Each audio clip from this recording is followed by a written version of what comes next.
Three-way up, three-way up. Three up. 1, 2, 3, 4.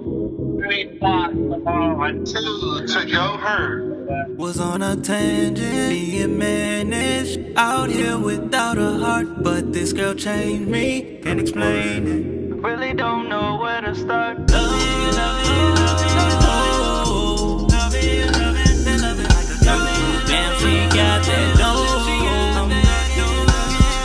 And once I got her hit it, took the rest when I'm coming back. Figured I hit it once, it would be straight. But I'm feeling to get the feeling back. Well, ladies, thank you so much for joining us tonight. Now, as you know, I'm going around the country and really just exploring the different levels of love, the challenges that you're facing. So I want to meet you all formally first, and we'll start with you. Name, what you do, age, where you live. Yes. Hello, I'm Jessica. I am 37. I am the founder of a nonprofit organization, and I live in Staten Island, New York. Okay, awesome. My name is Sandra Wilson. I'm from Long Island, New York. I am a nonprofit chair right now. I am an author of a book called Perfect Peace that I send to prisons. And I'm 57 years old. Okay. I am Chanel Barnett. Everyone calls me Sean. I am 40 and I am an attorney. I'm from DC. I just moved to the area on Monday, work in New York, live in New Jersey. And I DJ, I'm creative. Okay. And now, it sounds like you lied about your age. Thank you. What did you say? 57. There's no way in the world. No. There's no way. So now what's the secret? I really, black don't crack. Right? No secrets. Blessing, no secret, no secret. I am an advocate for healthy eating and so on. I could do a lot better, but I do believe in all of that, and I do believe it makes a difference. Like vegan or like not eating after a certain time? Greens are very important.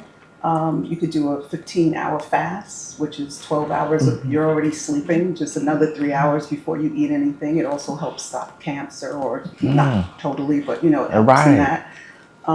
Bursts of exercise is not so much the long hours, it's little things. And it's such a blessing because it's really just about little things, and it matters. Yeah. Okay, awesome. And y'all say y'all names one more time. Jessica. Sandra. Sean. Awesome.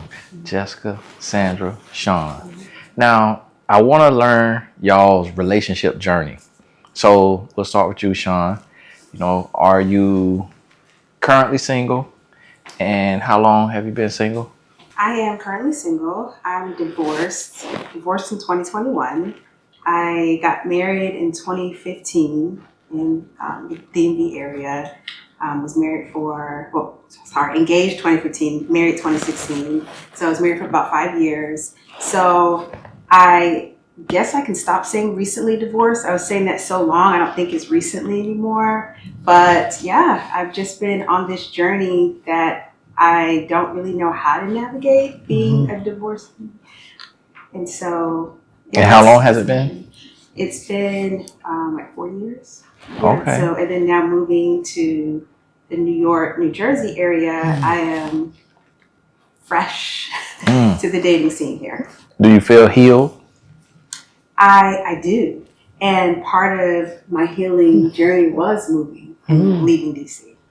And I mean, we can get into that. Can get into that. It gets really deep, but I really feel like God needed me to get out of DC. And I just feel completely different person. Okay. Yeah, I feel happy. I'm happy being single. And Yes. it was hard to say that. Okay. Wow. That's great. And what about yourself? I am divorced many years now. I started dating again a little more because I have a tendency to be just fine at home by myself. And then I look and it's like, wait a minute, if you continue this way, you're not going to meet anybody. So now I'm dating, and it's good because I honestly watch a lot of your shows, and that's been very healing for me to really confront some of my. I take full responsibility for myself in relationships. It's not like, oh, they did me wrong. It's some of the stuff that I was just ignorant and I did on my own. So, yeah, I feel like I'm healed and I feel a lot better. It gets better, ladies. It gets better. You know, yeah. And you say divorced for quite some time. How long? Yes. 2014, 11, 13 years. Okay. Like that. All right. How long were you married? 3 years only. Okay. And you left or he left? He left. Okay. That's different. It's a whole different story. That's a movie. Yeah, That's a movie. Yeah. And how long were you married? 5 years. 5 years. Okay. Now, what about yourself? Ooh, yes. So I've had a few relationships that I found later on was not in alignment with God. So I've been single for about 3 years. Wasn't expecting that, but I am in a space of open to dating and have dated, but still hasn't been in alignment. So this is why I love to have this conversation, and I'm excited for what's coming. Okay. Now, when was your last situationship? Okay. I hate to admit this because I really don't want to be in a situation that none of us do. But I mean, I would say maybe like last month. Okay. You know, and it's not like I want it, but it just kind of happens. And now, situationship for me now is when y'all get intimate. So, Oh, no, I'm thinking more like someone who I want to date and we are dating, but you want something a little bit more concrete and it doesn't really get there, but they still want you around. That's kind of how I define it. now, why didn't he want the relationship? The reason I've been told is because I watch your videos, so I know you're gonna be mad at me, but work and being busy, which I know that's not a real reason. Okay, he said he's too busy and he's working. Okay, and is he New York, New Jersey, DC? DC. Okay, DC sounds like a DC guy, and we'll get to DC on another episode. But that's interesting. What about y'all?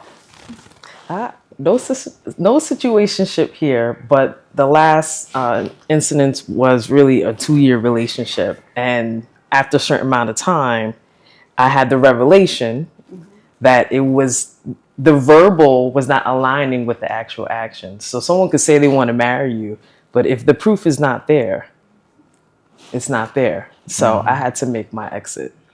Okay.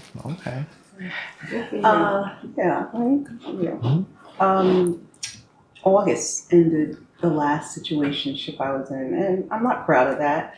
But August 2025. August 2025. Okay.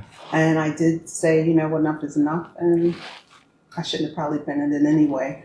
Because if I had truly listened to you, I would have gotten out a lot sooner. But it was about 8 months, and I was hopeful for it. But it ended because I asked him to go to church within that 8 months. And I didn't say go to church all the time. I was just saying, this is what I like to do. Yeah. And if I met someone and they're like, I like to watch basketball all the time. Okay, that's your thing. I'm going to sit down and watch with you every now and then. So I thought going to church once or twice wasn't a big deal. And then if someone is not willing to do that, I gave you the playbook. Obviously you don't want it, right? Yeah. So. Now, in your spirit, because me looking at y'all, I'm like, for me, it's a little depressing, me as a man. Because I'm like, y'all two put together, got the 3 Bs to not just have a line of men around the corner. So what would you say, and we'll go this way, Yes. What do you think is the problem? Ooh. One thing is some people say that they are believers, but But when it comes to the proof, when it comes to the alignment, when it comes to the action aligning with what someone's saying, then it shows, wait a minute, anyone could put it on the front. But after a certain amount of time, it reveals itself. And then you're like, wait a minute, you are not who you said you are. So what I found in my scenarios was that they were not in alignment with God first, and it showed in their character. Your example about the church, that was a huge thing for me. And as a Christian, why are you not in church at all? That doesn't make any sense to me. And I was not even born Christian. I was born and raised Jewish. And I'm like 11 years saved. So for as a newbie, I don't want to say newbie, but as someone who is within 11 years being saved, if you've been saved longer than I, you should be in church. That should be a part of your lifestyle, not a place just to go, but it's a part of your lifestyle. Why would you not want to talk to God? Now, and now rewind a little bit. You say born and raised Jewish. Yes. What? How does that work? Yes. Is that like Hebrew Israelite? No, actually not. So my mother was Jewish, and automatically, when the mother's Jewish, the children are Jewish. And now hold on now. Because I thought Jews was white. See, that is the thing. So, being that it's just it's a religion. Anyone can be Jewish, but it's actually in my heritage, on my mother's side, and she was a beautiful chocolate woman who was born and raised Jewish herself. And Now, do she have money like the Jews? at the time, no. I don't, unless she was high or something I didn't know about. No, but you know, it's a really interesting dynamic. I had a really interesting childhood, and I learned how to read, write, and speak Hebrew by 6 years old. It's you know, you go to synagogue. It's all a part of the culture and religion. And once I was a teenager, I kind of was shunned because the assumption, you're not white. So how are you Jewish? And people were just like, but you're also Puerto Rican and black. And I said, yes, I am that as well. But it's just a religion. So I shunned away. And years later, God saved me, and I'm Christian, and I'm not turning back. And I love my family who are still in the Jewish faith. So almost. I bailed out, but Okay. yeah. Wow, that's interesting. Yes. And now, when it comes to like just meeting men, are y'all experiencing men not shooting their shot? I wouldn't say I wouldn't even say that's the biggest problem, because men will shoot their shot. Usually is this the man that I want?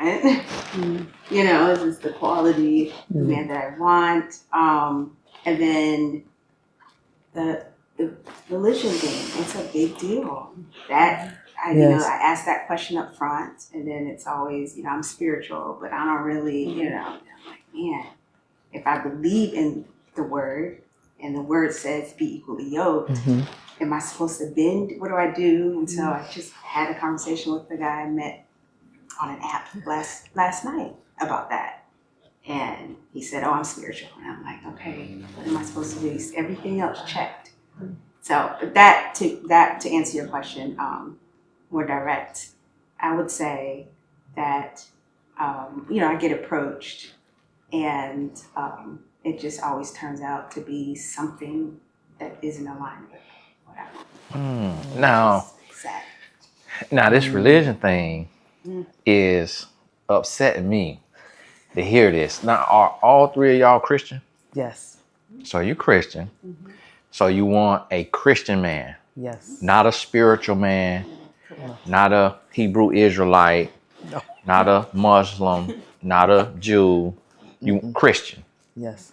Christian. That's it. I read Okay. the Bible. Yes. I pray over you. That type of guy. That's Okay. what I want. Now, what would you say, Chandra, is, and how to say it, Sandra or Chandra? Sandra. Sandra. Okay. What would you say, being that, you know, you been here 1 or 2 more years than they have, is the issue with the men not really walking. Why do you think it's so many men, and I'm guessing it's black men, walking away from Jesus? Wow, that's a really good question. I was almost going to ask you that. The Bible talks about it's hard for a person that's rich to get into heaven. And so when men have their needs being provided without having to pay very little or be responsible or accountable, why should they? It's a lot. I'm big on taking responsibility, and I do believe that as women, we could change a little bit more of this if we set our standards and keep them there. Because I think that men, again, they're not being accountable. And so why talk to God when I got this girl to do that? And doing the things that God called us to do is not easy. And the temptations are real. I don't care what age you are. So yeah, that's what I think. What would y'all say? Either y'all gotta, or what have you been told? Have you ever dove in and asked the guy, like, why are you spiritual? Like, did you ask the guy last night? Like, So I didn't get into why last night. I just kind of checked out a little bit after he said it. But I was dating someone in DC, and he's in his 50s, and his answer surprised me, and it was because he got mad at God for something that happened in his life, something that didn't go right. Yeah. I have That was heard. it. And I'm like, after all this time, you haven't reconciled that, and I feel bad because I believe in heaven and hell, and he doesn't. I'm just like, man, after all this time, it's just because of something that went wrong. So that was his reason, but I don't know about everyone's reason. I had a similar situation too, and he had a similar reason. And my thought was, well, God asks us to forgive, right? So if he's forgiving us for things that we're doing, we also have to forgive and let things go. And we should not let certain situations deter us from a relationship, because it's not religion. People want to focus on religion, but it's really a relationship. So you're going to omit that relationship out of your life because you're offended? How deep is your character, right? How deep is your faith? If we're going to be offended, we're going to be persecuted. Jesus died on the cross for us. Things are going to happen to us, but we have to read the word. If you don't read it and don't understand it and don't seek help, then I think some of the men are not in communities, in their church home that is raw and that is real, and getting discipleship, maybe even intimately. So I think it's also a trust, not trusting God. Can I say something? And I'm sorry to derail, but I've also went on dates with 3 pastors who were horrible. So They were horrible. I mean, like in terms of character. So it's hard. So even then, even when you meet a man who's on the pulpit. And you know what? Ooh. I think too, when it comes to men, it's like we know God, but the fact that we can't see God and we can't hear him, like audibly. When a man has a woman in front of him, that woman becomes bigger and greater than God. Because the woman then can meet his present needs, his physical needs. And unless a man is really walking, like a daily walk, Yes. praying without ceasing, he will quickly fall. Like Samson fell, like David fell, like Solomon fell. Yes. He will quickly fall. Now, here's the thing. For you ladies, do you feel like we heard about the deception of the men?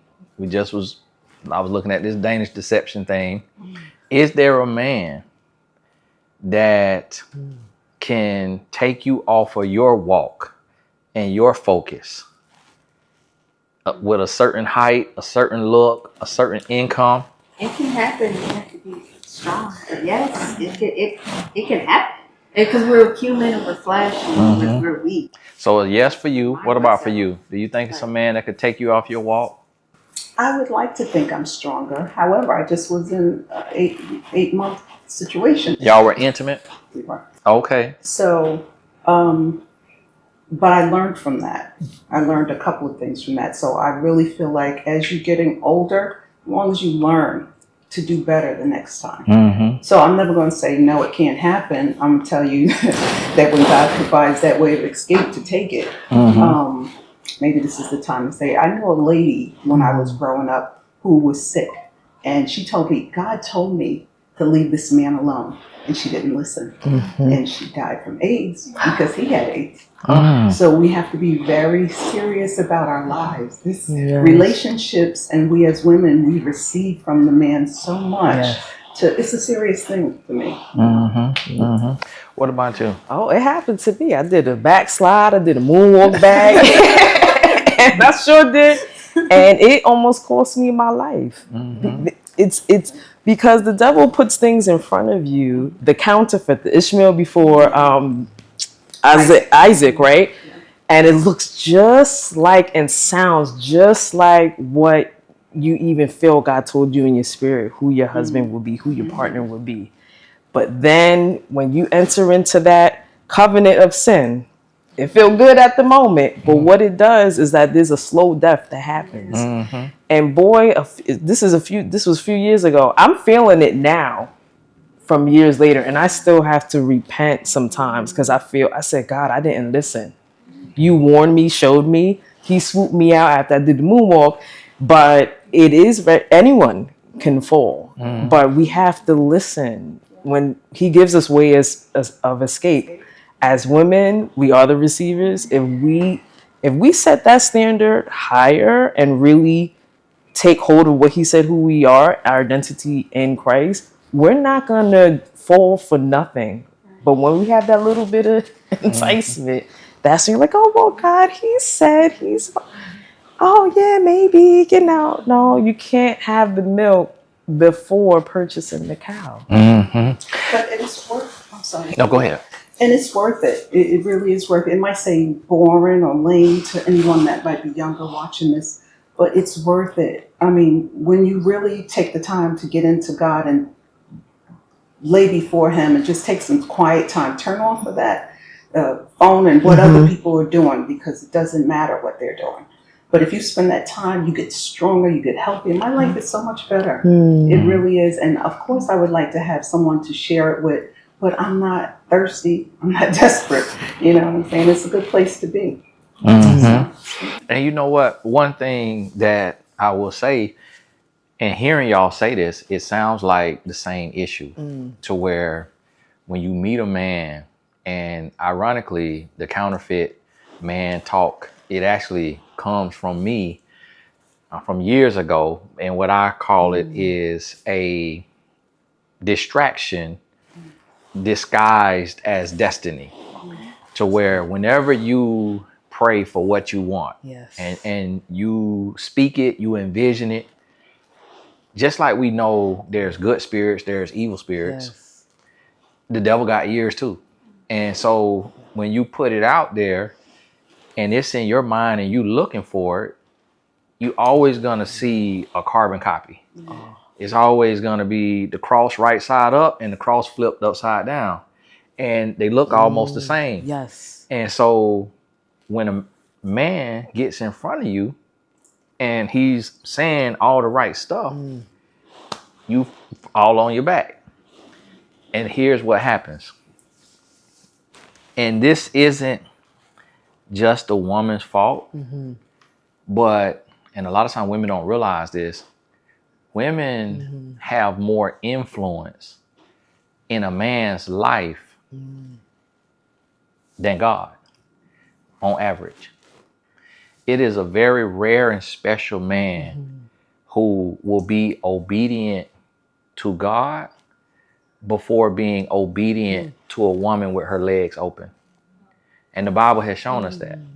So the reason why a lot of men are no longer Christian and they're spiritual is because they don't meet other Christians. They don't meet Christian women. They meet women who are Christian by name, but not by action, not by walk. Ouch. So then, because each of you have said, I want a man of God, and y'all also said, We sure did. come on. No, we did though. So This now- is, but this is real. But it's real. But it's real. It needs to be said. So now the man is like, oh, well, God ain't real. Because you just sat here and had a whole Bible study with me, preached to me, and right after. So now it's that action. And then it's easy when you single. Life is great. But when that tall, dark, and handsome show up and he do everything right, pick you up in the right car, playing the right music, eat the right food, drink the right kind of wine or drink or whatever you drink, say the right things. So I want y'all to be prepared for that. And I want to hear, and beyond God, in the sense of not beyond God, but saying a man of God is understood. So we understand that. After him being a man of God, what other qualities and characteristics and even just his look that you are looking for? And we'll start here and go this way. Like really paint a picture to where the viewer could see who you looking for. So I do like a man taller than me, but he doesn't have to be a certain height. Just would like to look up a little bit. And let's dive into that because I heard that and we didn't. Why is it that women want a man taller than you? I think that it could be a psychological thing to it, where it makes me feel more like a woman when I can look up versus if I could probably do level, but if I'm looking down, and there are healthy, great relationships where the woman is taller, I know that. But I know me. I know that there's another side to me.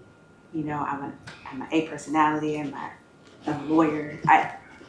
And I've been in situations where if the man isn't just a little more like masculine, not to say that short men aren't masculine, but if the guy isn't all the boxes of masculine, which to me, for me, means taller than me, I think that I could probably kind of run over him a little bit. And I've seen it happen, and I don't want it to happen.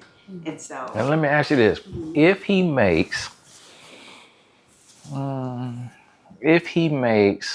million a year, would you make an exception? if he's shorter than me, and yes, but So because the money isn't everything. If he makes $1 million a year and he, is a terror. no, we ain't talking about all that. I'm just saying on his height. If he make $1 million a year, would you make an exception? Man, you're putting me in this seat, and I have to look at myself in the mirror. And we'll just say yes or no, and each of y'all answer that question. Yes or no? Geez, yes, Okay. I probably would. Yes or no? You said the height, right? Yes. The height is the issue. I don't have a problem with the height, so I would say yes. Okay, so no problem with the height. No problem with the height. No problem with the height. No. Okay. And so you got a problem with the height. Not a big problem. But Yeah, you do. Yes, you do. Because when it's subconscious, then it becomes conscious if you don't refute the subconscious. Okay. So when you go out, you don't see any man that's your height. Just subconsciously, you don't see any man that's your height. And you don't know what he makes. So you just look right past him. And you also a Christian, right? So the problem with having requirements that God does not have is you remove God out the equation. So now God has no part of your selection. The spirit is completely gone because God says, if you're looking for something that I don't require in a husband, I can't help you because you're looking with Satan's eyes, not with the Holy Spirit's eyes. You're looking with your ovaries. You're looking with your lust. So God said, I'm not in that, because if you look upon him in lust and that's not your husband, you've already committed fornication. So is he a man? Is he confident enough to approach me? Okay, you approach me. You're respectful. You put together. I'm going to give you my number. Let's have a conversation. When women, and especially Christian women, have that breakthrough, it's going to be a lot more relationships.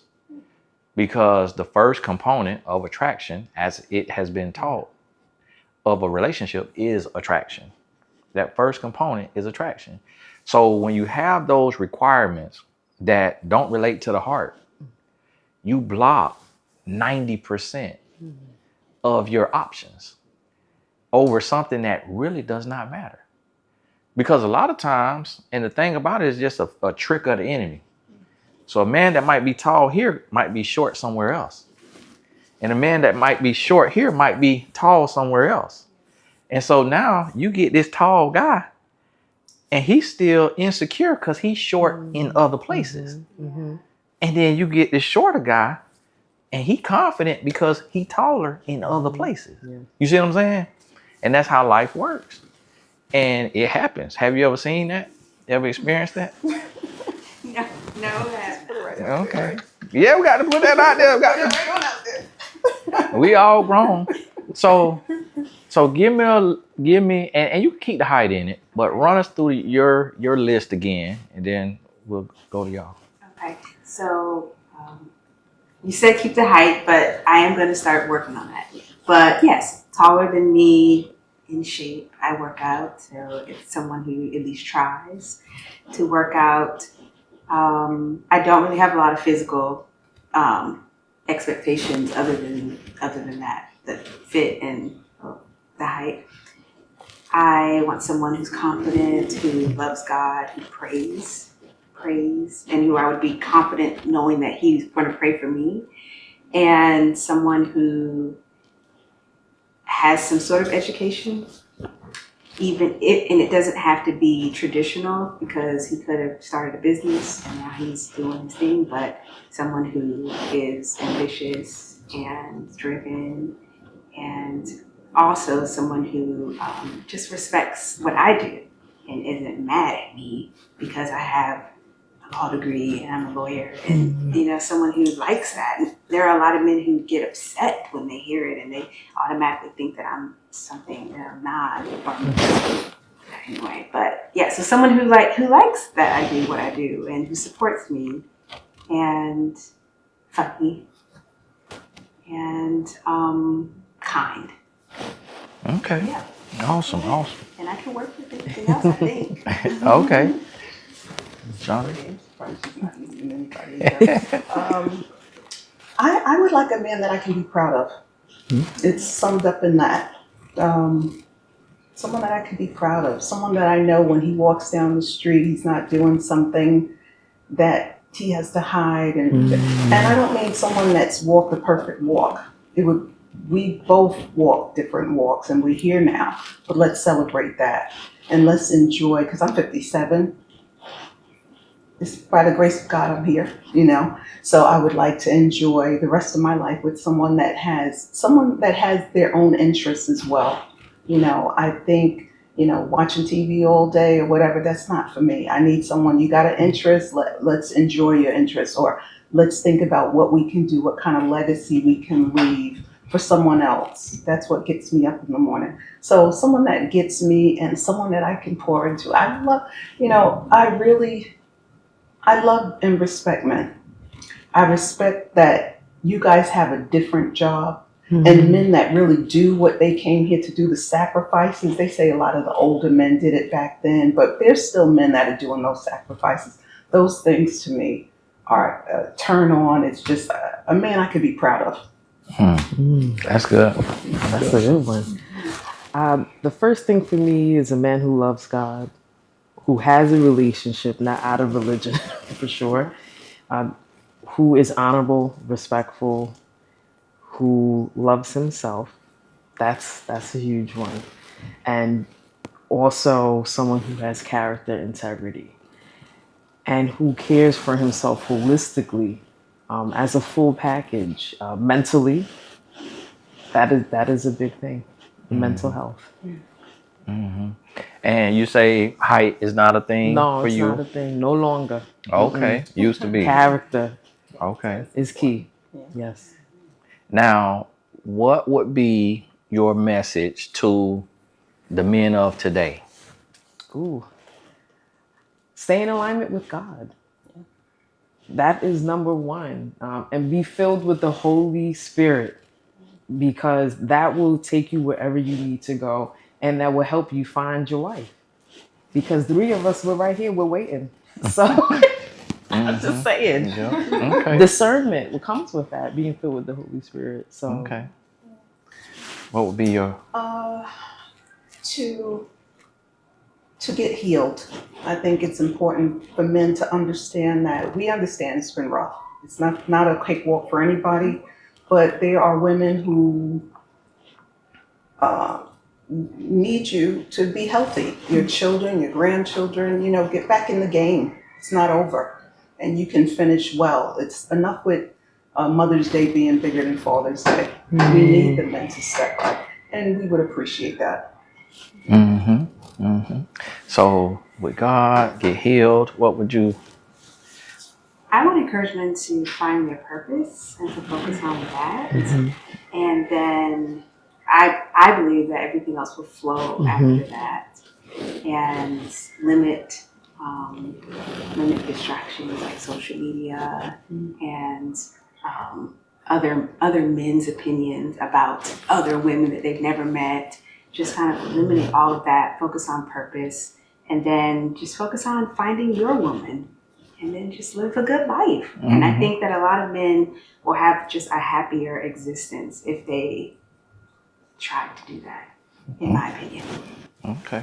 And now, if you could say one thing that you're gonna do differently to attract your husband, what would that one thing be? I would say standing on business a little bit better, as you say. And I'm a Christian. I need to show it and show up and not fall and not be weak and just stand on business. And I think that that's going to help me. Okay. I have to agree with you. I have to do better. If I say one thing, I need to mean it because it matters. So, yeah. I would say get myself out there, go into different areas, and meet new people in unexpected spaces. Okay. And if you could write the rule, if you get to write your script, what year would you be married by? 2026. 2026. Yes.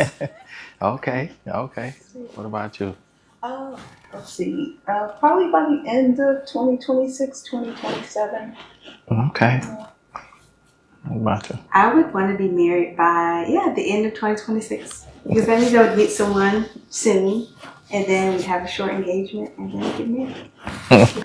So y'all ready to jump on in there? So, like, that's a little fast. So y'all would get married in under 12 months? I wouldn't get. I think, like I said, the 2027 would be more realistic. Maybe February, April, something like that. And it's so funny. Thanks for asking the question. My mind doesn't even think like this usually. So it's kind of cool.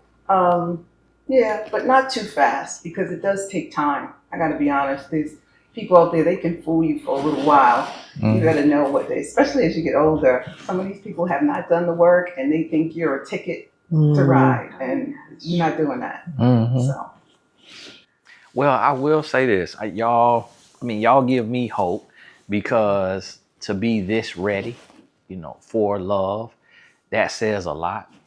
And one of the things that I hear a lot, and what I want y'all homework to be, is to not use God as a blanket, as a blanket statement, as just like a shield without any real steel, without any real meaning. Like when I'm talking to women and I ask them questions, the answer is always God, God, God. But God is so big and God is indescribable. And so that's how a man who is not sent by God can slip through the cracks because you haven't really made it tangible of like, okay, what does this mean? What is my walk? Like, what do I really desire? Like, what does this look like? What does character look like? What does integrity look like? What does man of God really look like? Like, does that mean not yell? Does that mean not slam the door? Does that mean not be condescending to the waitress? And really like be able to describe what you want, what you expect in very direct terms and be able to, get down to those words and spell it out versus just saying man of God or love God, because then you'll know exactly when you see it. Because as we know, the devil knows scripture too. And that's how y'all get deceived. He come and he speaking that scripture. He take you to church. And now you get deceived because you haven't gone deeper into the description. So when you think about it, if it was just God, we wouldn't need 66 books in the Bible. But it's all of them words trying to describe. And it's still, we still can't wrap our mind around it. So I feel like if you could do that homework and then get out the house, we may end up turning this into a matchmaking agency. So y'all be ready. I really think it'll happen. And I definitely would say y'all, when you meet your husband, at least date him 18 months before you marry him. And I believe it'll happen. But honestly, I think that whoever's watching this today, as far as the fellas, that y'all just met y'all wife, once again. So y'all jump in them DMs, and thank y'all for tuning in, and we'll see you soon.